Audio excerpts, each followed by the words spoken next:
Hey guys, what's going on? This is Power Romanesco coming back with Power Up episodes 9, 10, 11, and episode 12. This episode's titled, What's a YouTube?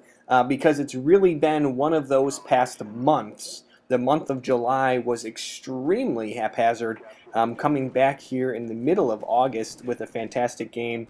I'm actually running the RPK this round. I'll leave that for the middle of the show here.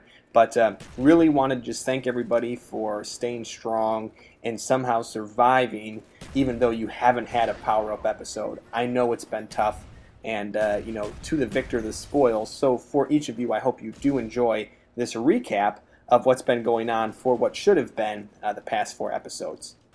So with that, I'll go ahead and give a start here. It's been a crazy month of July. This month has just been nuts.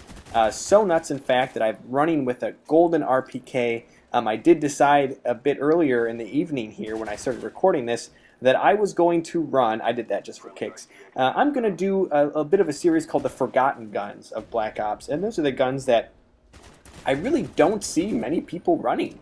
The RPK is a great example. I don't think I've ever been killed. I think maybe 15 times in my whole time playing Black Ops I've been killed by an RPK. So my whole goal here is just to really frustrate people. I really want to hear who uses an RPK. That's my goal. Or who uses this or who uses that. That's my goal here for this game type. Either way, I did want to talk a bit about, that's why you don't use an RPK right there. I did want to talk a bit about what's been going on in July. It's been a crazy week. So before I start that, I wanted to just let you know that please take this time to just enjoy life as you know it today. You know, if you're an adult beverage drinker, go ahead and sit back before we get into this. Crack open an adult beverage and just enjoy life. If that's not something that you can do, grab a Sprecker's Cherry Cola. That's really what I would probably drink if I was in your position. If you don't know where to get a Sprecker's Cherry Cola, come on up here to Wisconsin. We'd be happy to have you. Matter of fact, shoot me a message or leave a comment here telling me where you're coming. Maybe I'll meet you there. We can have a little contest, and I'll provide you with a Sprecker's Cherry Cola, because that's about how many viewers I get on YouTube, enough to supply you with a $1.50 Sprecker Cola. Either way, go ahead and grab one of those, grab yourself an adult beverage, and let me tell you the craziness that has been July. So starting out first in July, I had my first actual close encounter with what I'd like to call a zebra mussel. Now, what a zebra mussel is and what a zebra mussel isn't is a pretty good thing to set down here before we move on in today's video. First off, a zebra mussel is not an actual animal.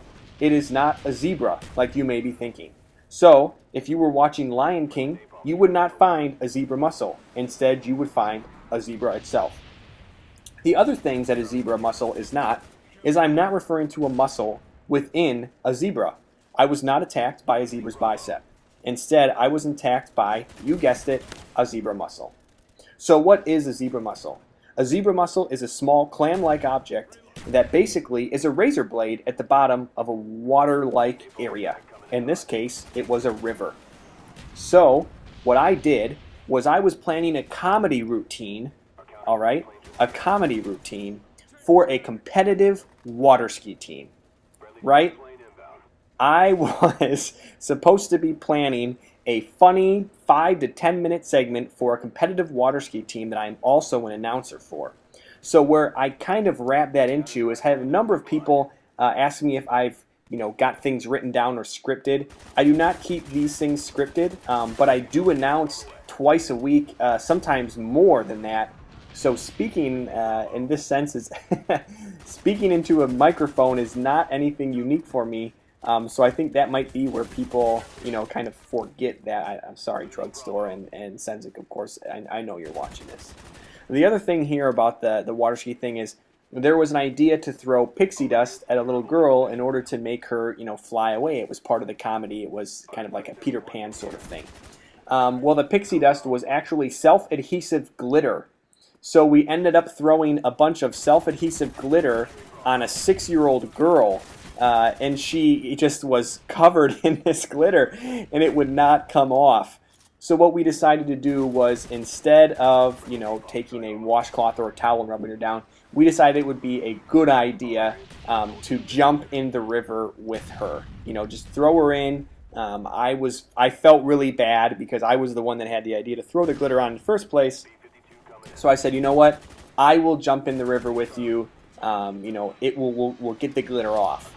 So I jumped in the river. Of course, she had a life jacket, so she was safe, and she also couldn't touch the bottom. I jumped in the river and sliced my foot open on a zebra mussel, and I mean sliced open. Folks, I was bleeding like a mother. I got pulled up onto the dock, and my foot is just bleeding like crazy. And I didn't know what to do. I announced the whole rest of the show. There was blood all over the landing dock where the competitive water skiers end up landing. I announced a full show, kind of woozy back and forth, just bleeding. It was horrendous. It was by far one of the most painful things I've done, but God, looking back now, it was pretty funny. So anyways, that took me out of commission for quite some time. I was attacked by a zebra mussel during the comedy routine of a competitive water ski team. If you can beat that for the month of July, I'll come to where you are and deliver a Sprecker's Cherry Cola. I'll tell you that. But of course, that could not be all that happened in the month of July. No, I had to go and purchase medical goods, to cover this newly found wound that I got from the mussel of a zebra.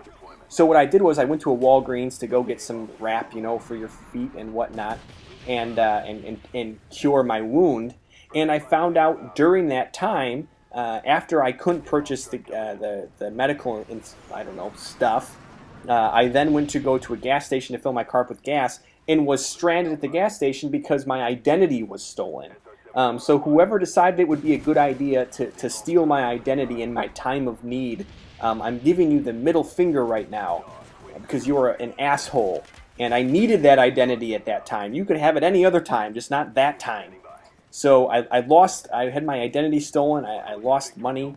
Ultimately, that money was returned because obviously I was not going on a trip to Florida because zebras were attacking my left foot. So I didn't really have the mobility to get to Florida. So at the end of the month, after everything was done, I sat down and said, okay, really? This is how July is going to end? And you know what I did? I went out and I bought a car. I bought a Chrysler 200, a nice, sleek, black 2011 Chrysler 200, and it has replaced my ugly, small, and junky silver-ish Plymouth Neon. So that's how July ended, just like this video right here, with a huge comeback, a big rally, and a big win. Folks, I'm Paolo Romanesco, powering down from episode 9, but I got a whole bunch of content coming through, so stay tuned for next week's Power Up episode.